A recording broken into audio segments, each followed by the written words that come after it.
go. Okay, it's recording. Hey guys, it's me, Ninja Sci-Fi, and today I'm playing A Link to the Past. So, you know, I really loved this game, just the one time I played it. This is going to go up with 2 other videos today, assuming that they download on time. Otherwise, they might kind of bleed over slightly into tomorrow. It depends on how fast YouTube processes them. But I really loved playing A Link to the Past yesterday, so I thought, why not? I'll go ahead and play it today. So, in this video, I want to say... No, in this video, I did not finish the first dungeon, but I basically cleared it out.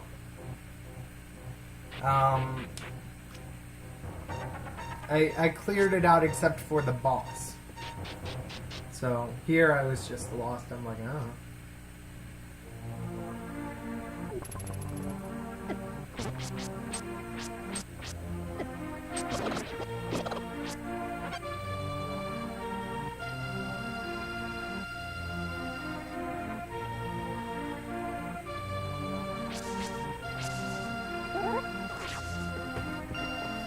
Anyway, so, yeah, so I was like, I'm gonna do this. Now, just a reminder, I'm doing this with no walkthrough. So, you know, I don't know the layout, I don't know where to go besides what the game tells me, because the game gave me, it marks things on your map, which is a lot easier. I made the comparison to The Legend of Zelda because, well, it's The Legend of Zelda, A Link to the Past. But I think it's a fair comparison. At the same time, I acknowledge that this was a later game in the series. Not that much later. It's, I think, the 3rd or 4th game. But the point is, it's on the SNES, and The Legend of Zelda was on the NES. I get that. But, you know, I think they did a lot of things right in this that could have been done. I don't know if they could have been done with, you know, because of limitations or whatever. I think maybe they could have. They certainly could have done something to fix how slow you go. Like, even Pokemon on, you know, the Game Boy Advance, or, yeah, even that, like, you have a way to go faster. So certainly on the NES they could have done something. And here they fix it with having him get the Pegasus boots. And I know he doesn't get it immediately, but he does move faster than in the original Legend of Zelda, which I like. I like the charge sword thing. I don't know if there was a way they could have done that with the NES, but that's a really good improvement. I love the map markings. I love that the map is something in-game, because you could have gotten the map like, if you bought it new from the store, The Legend of Zelda, but, you know, like me, I didn't have the map. And if I had known before I stopped that you got it, if you bought it from the store, then I probably would have pulled up a map and had that be my only guide. And, but you know, I did what I could. I really did, so,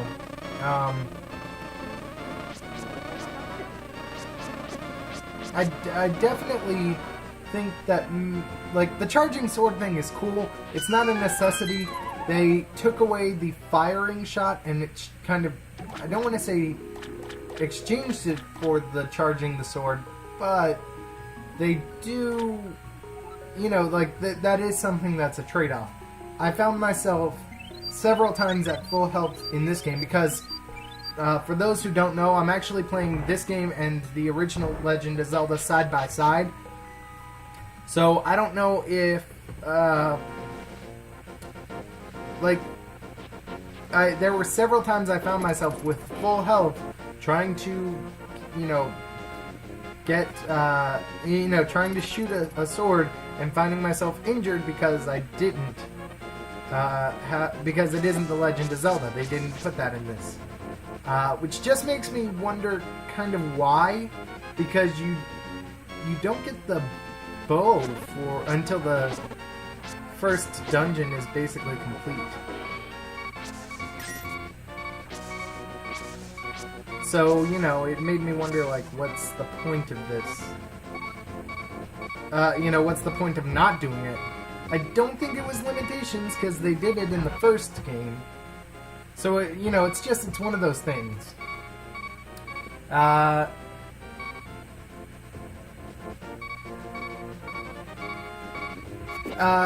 know that it's, like, some things that I acknowledge that are an upgrade because of the console upgrade. The music is much better in this game. Even the classic Legend of Zelda theme that's there sounds much better with this. Because the console could just do more. It's just how it is. They could also do depth and kind of mess around with that and make it appear 3D.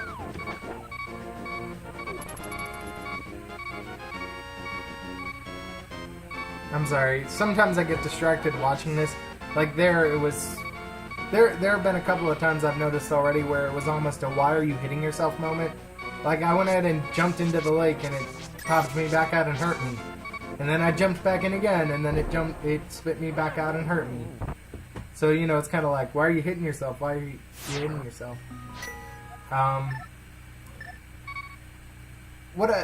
Again, I do like the map in this game and the way it marks off things and shows you where they are. Because even if you can't find one way to get, like the direct way to get to where you're going or what you think is the direct way, you can usually mess around with, like, look around and explore. And you will probably find another entrance that is the way you're supposed to go instead of the way you were trying to go. I really like the fact that you can do that. I like the fact that in this game the Triforce is 3 pieces, not 6. Just because it is a lot more. Like, yes, you have to do the 3 pendants and the 3 Triforce and whatever else they throw at you, but I just really like it this way.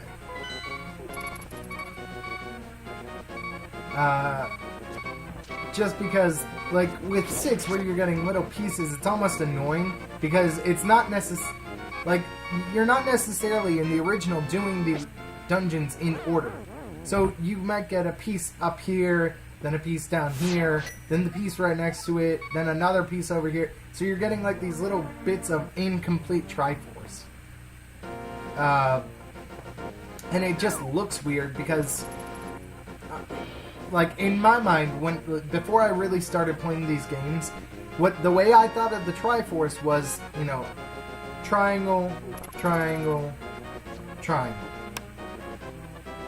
And I know somebody out there is going to make an Illuminati joke, so might as well just, edit that. But anyway, I mean, it's just a thing of,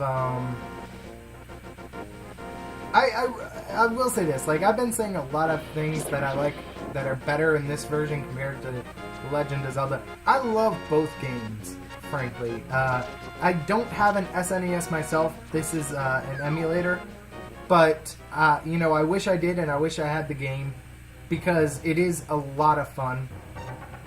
The Legend of Zelda you can get on the NES Mini or the NES Classic Edition, depending on how you want to, what you want to call it, which is cool. And you can also do the second one. I saw a bit of gameplay from the second one, and I might play it. I usually have my phone, like, just out and ready to go in case I need to research something. What I want to know is, like, what is the order of the release dates for the video games.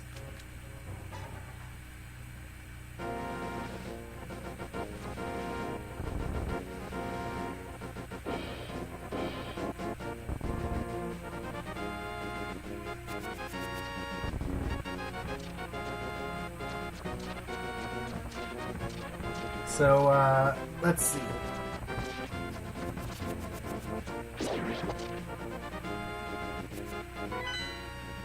I know Breath of Wind is the next one.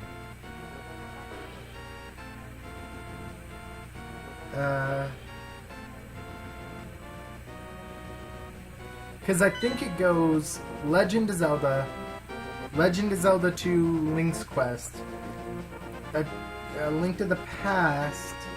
But see, after that, that's where it gets a little iffy for me. Oh. I'm just gonna say this now. I am not playing the Zelda CDI games. It's not happening.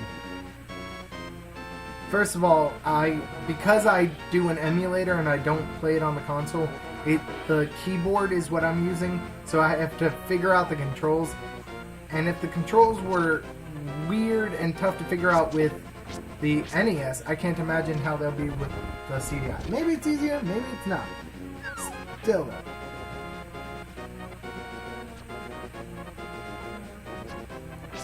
What is the Adventure Link? Is that... Oh, it's Zelda 2 The Adventure of Link. I thought it was Link's Quest. No, sorry. Castlevania 2 Simon's Quest is the one I was thinking of. That had Quest as the second one. The Adventure of Link is the second one. Then I'm right. It's Link to the Past. Then Link's Awakening. Ocarina of Time. Majora's Mask. Oracle of Seasons and Oracle of Ages. Four Swords. Wind Waker. Four Swords Adventures, The Minish Cap, Twilight Princess, Phantom Hourglass, Spirit Tracks, Skyward Sword, A Link Between Worlds, Triforce Heroes, and Breath of the Wild. I know A Link Between Worlds and Triforce Heroes. First of all, I know A Link Between Worlds is a sort of remake of A Link to the Past. I say sort of because it's kind of a loose translation. And I know Triforce Heroes for sure. And maybe it is a close translation. I honestly don't know. I haven't played A Link to the Past. I haven't played A Link Between Worlds. I can't really say. All I can say is this game is great. I've heard A Link Between Worlds is fantastic.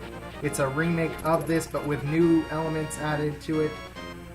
And Breath of the Wild is gonna be on whatever. Probably the Nintendo Switch, the Wii U when it comes out initially. Probably, I don't really know. I think Pro Jared played it at E3 and it was on the Wii U. I don't really know. But yeah, so this is the third game, and a lot has changed since. And I really count it as the second game, not because I don't count the Adventure of Link as a Zelda game. I do. But because it is a very different Zelda game. Which isn't a bad thing, but this is much closer to the original, so it's, you know, in terms of if we're going with games that feel like one another, this is definitely the sequel to the first one. Which is good, which is fine. Weirdly enough, I think this is the only SNES title. There's Ocarina of Time, which was it N64? Yeah, Link's Awakening was GameCube. Shoot. Ocarina of Time was the 64. And then I believe Majora's Mask was GameCube? No, Majora's Mask was N64 as well. Both of which I heard are amazing games. There are a lot of games I gotta catch up on, okay?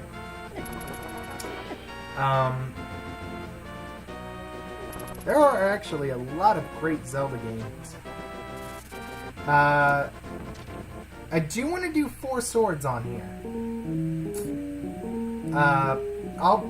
To be honest, I've gotten really far without a walkthrough for Link to the Past, so I may play that to its end, regardless of how long it takes. I know it's Zelda month, and I know I want to keep going and do new and different things, but this game is really fun, and I don't feel like I need a walkthrough to get through it. I know that...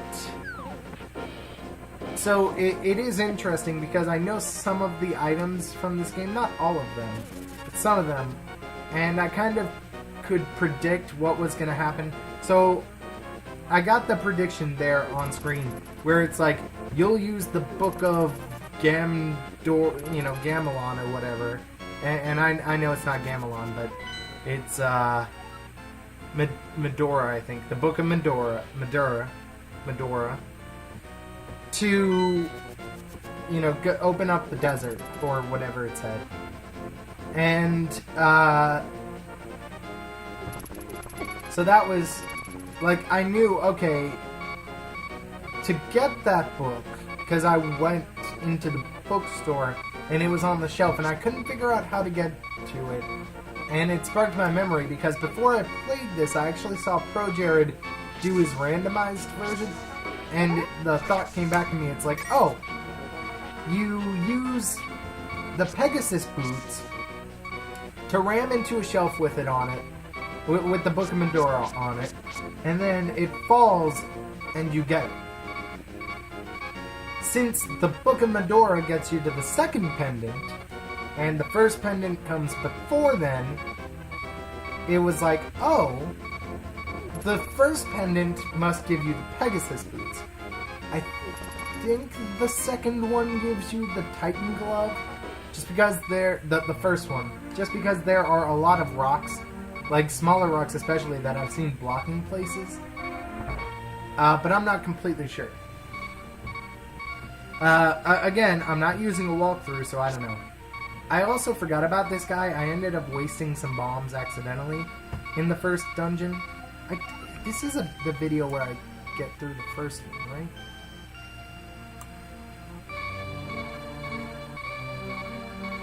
right? Anyway, I'll see you soon. I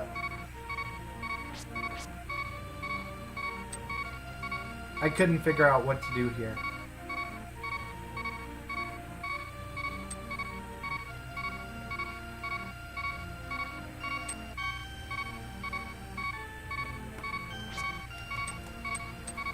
So, one thing that, I couldn't figure out what to do here. And that's part of the fun of this, is exploring and trying to figure out how you get certain things, because this game does a really good job of putting things in your reach, and, like, they give you the tools to use them, so when you get the tools, it's that aha moment.